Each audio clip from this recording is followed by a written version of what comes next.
Hi, so today we have a review of this. This is the TomTom GO 510 Sat Nav.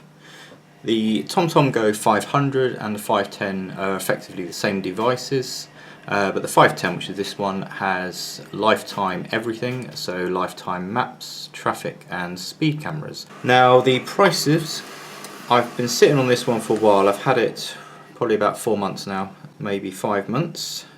The price I paid was $169.99. The current prices, you can get it for $139.99 at Halfords, and Tesco's are doing it for $129, as are John Lewis, etc. So with the device you get the mount. This is quite a nice mount. It's got an interesting design. Rather than the clip design, you push it up on the screen and you twist this ring around, and that pulls the suction pad down and locks onto the screen. Very secure, never had any issues with it falling off or anything. Also doesn't wobble about at all. You've got your adjustment here. We can adjust this around however we want. No vibration issues, particularly no wobbling issues. Magnetic docking system. There's magnets at the back there, and obviously goes in with the metal on the back of this, so when you slot this in here it just holds in like that, and you can see perfectly fine. You can shake that about, it's not going to fall off, but getting it off easy enough. Just put it, not much effort required there, just put it a little bit, comes off. So that's your dock. You get obviously USB cable. I think it actually comes with 2 USB cables. You get one for the dock and one for connecting to the computer, but they are both the same. The only difference is the one for the dock has this little right angle connector on it, and on the back here that pops in like so. My only complaint would be, which is not, it's probably not really their fault, is the angle position. I'd rather it went round that way, because I know you can put the sat nav obviously right on, because it's UK, so we're right hand drive. You can put it on the very right hand side of the windscreen. Then that's kind of possibly where you want the cable to go. But I have it sort of in the middle, lower down near the bottom, and so I have to sort of bend the cable round backwards like that, which obviously puts a bit of strain on it, which I'd rather I didn't have to do. But we shan't complain too much about that. Built-in battery life, I don't know, I've not really calculated, but not very long, maybe half an hour, 45 minutes. It's quite a small battery inside the unit. Repairability, unless, well, anything bar the battery you can't really do. The unit you can get apart, it's very awkward. I've damaged it very slightly there, there's a little mark there. 2 screws there, and then you basically got to get your spudger out and go around the edges with quite a bit of force to get the top off. You could probably replace the screen as well, I guess, if you could get hold of a replacement one for it. So we'll turn the device on, and you can see how long it takes to boot up from a cold boot. Normally when you're using the device, as soon as you put it off the dock, it gives you, I think it used to give you 8 seconds, but I think they've increased it with a software update. I'll have a look at that. So long before it will go into its standby mode. Most of the time you just leave it in standby, but obviously if you say using it every day it's fine, but if you're not using it for a couple of weeks, you might find the battery has gone flat by the time you go to use it. So when you go to turn it on, it will do a cold boot like so. Now the cold boot time is relatively long, as you can see. It's got to be probably 30 or more seconds, because even once you get the map up, it seems to take a little while for it to update the information on the screen. And we got battery low, going to sleep, which I thought would probably happen, so we'll just pop in our charge cable there and we'll just give it some power. Now the other features this has is the ability to connect with your phone. This is quite helpful. It just uses a Bluetooth connection, but unfortunately when I first got it, they had some software out that allows you to communicate with the device from your phone, and that wasn't even available in the UK, it was only available in America. and a few other countries. That has since been available here, but it's pretty much next to useless and doesn't really do anything, but I will show you that anyway. But the other thing it does, it connects to the phone with Bluetooth, and that allows it to get the traffic information updates. It's about all it does. It's not one of the ones that has the Bluetooth calling or anything. I didn't want that because I've already got a car stereo in my car that supports all the Bluetooth calling and messages, etc. So the connection to the phone is just purely to get the traffic updates so it can reroute you if there's any traffic problems. So you can see we have the general map area here. I shan't zoom in too much because I don't want to give my exact location away, but as you can see we can scroll the map like so, and if we wanted to zoom in to somewhere we got the pinch to zoom. It is a capacitive touchscreen, not a resistive, so it's very responsive to touch. It does have voice support by saying OK TomTom, but as you can see it's not very responsive. OK TomTom. No, maybe it's only going to work when I'm navigating something, unless I change the voice thing, but it doesn't seem to work very well. The other issue I have sometimes is the Bluetooth connection. As you can see up here, our indicators are, we got the Bluetooth, the 2 cars, that's your traffic, and your cloud is just your cloud connection that it uses, and your battery charging status. I've got an X on both of those, which means it's not connecting to the phone.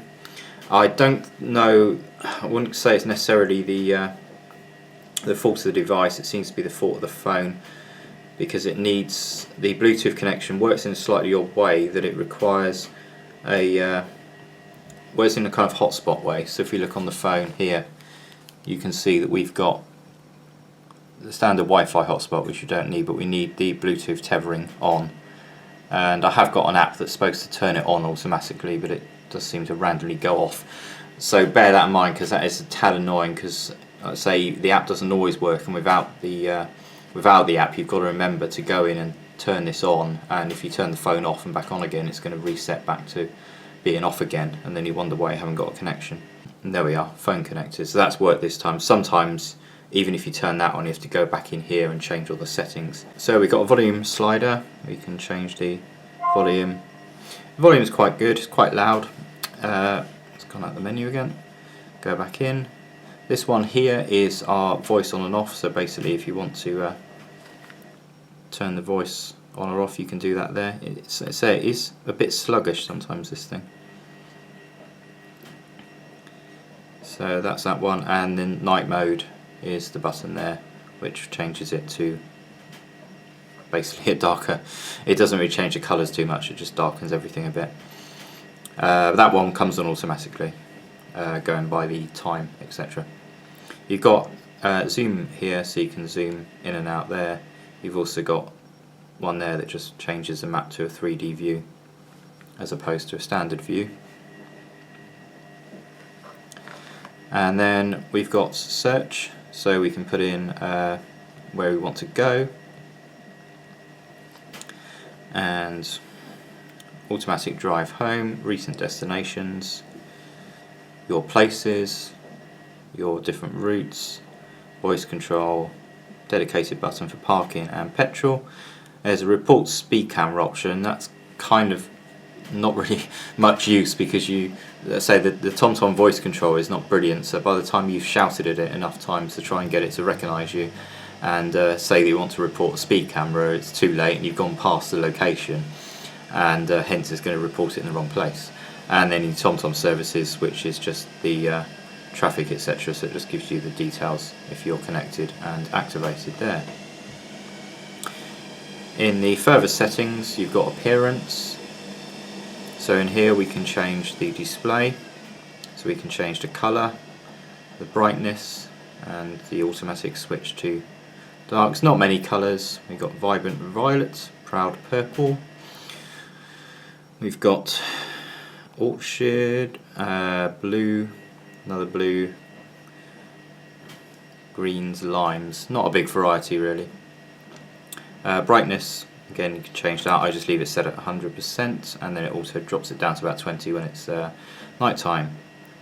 Route bar. Now this is a bar that comes up on the side whilst you're driving and generally just shows you things that are up and coming.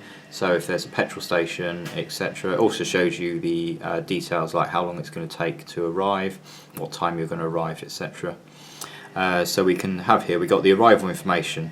Now this is quite useful because my friend's got a Garmin Sat Nav and his one you can only have either how many miles you've got to go or how many minutes you've got to go, and it doesn't tell you anything else. This one has the ability, as I've got it set here, to switch between distance and time automatically. And then route information, you can select things you want here. So we've got parking, petrol stations, stops and rest areas. Don't know why that's turned off, should have that on maybe. And they just come up on the bar and it kind of gives you an estimation as to how far away they are. Wide route bar that just widens the bar and leaves less of the map, but I'm quite happy with it being a bit shorter, that's not a problem.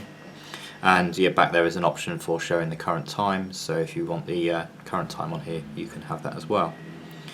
Guidance view, so we got show the street names and 3D or 2D, well 3D seems fine. Automatic zoom, here we can zoom in to our next turn, so that's when you enlarge the map and close it in on the area where your next manoeuvre is going to be, or you can do a zoom based on road type or none at all. We've got automatic map view switching, not quite sure what that one does actually, and show previews of motorway exits. That's quite useful, it shows you exactly what lane you need to be in. Well, if there's say you're going down a motorway like the M25 and you've got say 2 lanes branching off, it will highlight that those are the 2 lanes you need to be in. Or if you're just going along and you're coming out, especially the M25, it's quite useful that if you just need to go straight on or you've got to keep right, it will tell you that and it will show the lanes that you need to keep yourself into. So that's very useful for the motorway. So that's pretty much the options we have under appearance. Voices, you can download various voices. Jane is the one that I've got. You have reached your destination. On there at the minute. We've got Tim. You have reached your destination. So I'll go back to Jane. You have reached your destination. You get the standard voices for all the different countries. I did also download, yeah, I got Billy Connolly and that computer voice Serena and Happy Holly. My complaint with the premium voices, 2 complaints. A, there aren't that many, and B, they're incredibly annoying. So I paid like about £8 for that. I pretty much never use it because when you get to your destination, it will blab on about how you couldn't have got to the destination without his support, etc., or without her support, blah blah blah blah. And of course, it tells you that as you're just arriving at your destination, and then as you get to your destination, it tells you again, and then sometimes you get it a 3rd time. So it just absolutely drives you nuts. So I wish they would change that and not have that have an option to disable it or something like that. Read aloud arrival time, that's a new feature that was added with the new software update, and that basically, it just, when you first get in your car and you tell it where you're going to go to, then it tells you what time you're likely to arrive there. And read aloud early instructions if you want the instructions slightly earlier so that you're not going to get any delays or get lost. The other thing it has, is that under voices or somewhere else? Must be somewhere else, is the warnings for the speed cameras. It tends to just sort of do a sort of ding ding sound when you're approaching a speed camera or sort of speed enforcement areas. The problem is all the sounds are the same. It just does the same sound for different warnings. And at one point it did change. They did change the speed camera sound to something different, and I thought that's brilliant. And then they well, went and changed it back again. And it wasn't part of the main software update. It must have come down as the part of the speed camera updates. So I don't know what's going on there. But there is an option, we might come across it, to read aloud warnings. So the idea is your voice would say to you speed camera or something, but it doesn't work. It says not compatible with selected voice. I've tried the premium voices, the standard voices and the computer voice, and it's not compatible with any of them. So maybe it's compatible with American voices and they're just not catering for the other countries or something, I don't know, but I really wish they would improve that, because it's something you're supposed to be able to use and you're paying for and you can't use it. Voice control. So, okay, TomTom, you can change the wake up phrase to something you like, but it has to be 3 words. It can't just be like, okay Tom, or Tom sort of thing. It has to be 3 words. And use voice to accept alternative route, and use voice to choose suggested destination. The alternative route thing is that if you're going along and it's got a traffic update that states that there's going to be a hold up, it will tell you that it can save you so many minutes with an alternative route, and then you can choose to say yes or no.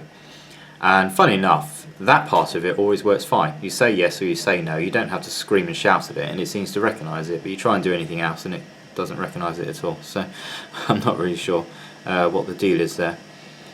So maps, just told you which map you've got installed.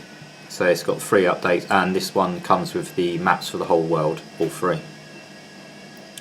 Route planning, we've got suggest destinations,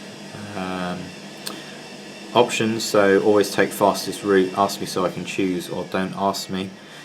The funny thing with that is it doesn't actually work, because I've got it set to ask me so I can choose, but it tends to always pick the fastest route anyway. Oh, I see. Yeah, sorry. That's when a faster route is available. Ask me, and then that one there is fastest route. So they could have could maybe change that around so that when you just do a normal route, it asks you what type of route you want to take when you're putting it in. That'd be why it always gives me the fastest. But you got fastest, shortest, eco-friendly, avoid motorways, walking route, and bicycle route if you wish to walk along with this in your hand. You can avoid ferries and car shuttle trains, toll roads, carpool lanes, and unpaved roads. Sounds and warnings, yeah, that'd be where we were. So warning type, you see, so this read aloud thing, incompatible with selected voice, and I've not found a voice yet that it is compatible with. Speed camera warnings, so cameras, we got fixed cameras, mobile camera hotspots, average speed zones and speed enforcement zones, and red light cameras and traffic restriction cameras. So you can select with these if you want them always, only when speeding, or never. I've got pretty much all of them at always. I think the mobile camera hotspots I've got there as only when speeding. It does a speed alert as well, so if you go over the speed limit it will beep at you as well, which again is annoying. Well, I mean it's fine, you can turn it on and off, but I want it on, but it's annoying because it's the same sound as a speed camera, so you're not too sure if it's beeping at you because you've gone too fast or because there's a speed camera. Hazards, danger zones, accident blocks, black spots, risk zones, traffic jams, and only when speeding. A lot of these don't apply in the UK. I did some research on it. It seems danger zones, I think there's some in France, and I think again risk zones is a French one. They seem to be for different countries. And you can turn the touch sounds on and off, so will it make a noise when you touch the screen.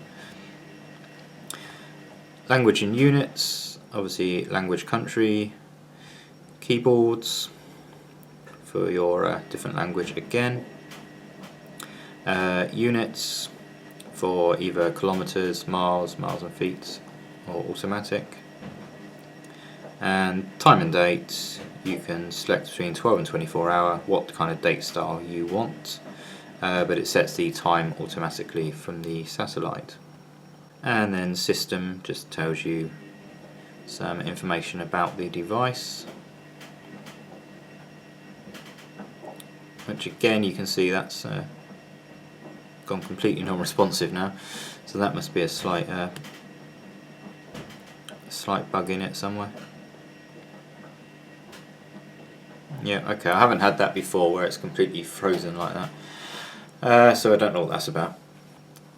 But anyway, so route wise, what we can do is we can put in a destination and then get it to give us a preview, because I don't have any set up for fixing my video camera in the car to record a journey at the moment. I'd need probably somebody to hold the camera still or something, so we'll do a route preview and you can get an idea of what comes up, but you won't get all the information on the sidebar unfortunately in the route preview.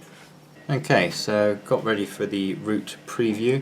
This, before we go, this gives you an You will idea. arrive at your destination at 15:33. There you go, thank you very much. That's when they speak to you. This is your kind of route bar that you get that I can't show you on the actual demo of it. But as you can see, we got 2 petrol stations it shows, and then parking at your destination. So it just gives you some information, and if you got traffic information, you get that. And as you can see here, alternating between the time to get there and the time that it is, how many miles you got left. You've got the time you arrive there and the current time there. Okay, so this is now doing the route preview, and I've got the volume turned down a bit, but you should still be able to hear it. And this gives you an idea of what the screen looks like when you're going along. Obviously I've started it a bit further in as to not give away my location. As you can see, we've got the indication down there of the speed of the road turn right, and the speed you're currently doing. I'll zoom in a bit on that so you can get a clearer view of that. Okay, so here's the zoomed in view, so it should be a bit clearer for you. Second exit. As you can see, it tells you how long left to your in yards or whatever you selected your option, and tells you of course the road name. All these things you should be familiar with because they're very much similar to any other sat nav. Just obviously this bar at the side, as I say, doesn't show you information when you're playing a route preview. I don't know why they can't add information on it. I don't see any reason why they can't, but they don't for some reason when you're doing a preview. So that gives you an idea basically of what the thing's like when you're going along. The colour options that we saw earlier is basically the colour, as you can see, of your arrow and the colour of the road. So we'll cancel that preview. Okay, the app for the phone, I was going to show you that. If I can find it on here.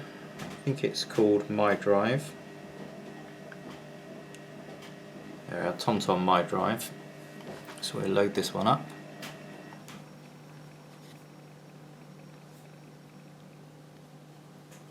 So basically with this one you've just got your map here, and you can search for a place to go, and then it plans your route out, and then you can send it to your device. That is pretty much all it does. It tells you if your TomTom services are available, which I guess applies more. This one you've got the lifetime everything. If you've got a different one, you might have you have to pay so much per year, so it tells you if you presumably paid or not, sort of thing. You can add contacts, etc. That's pretty much all it does. So yeah, it's a bit useless really.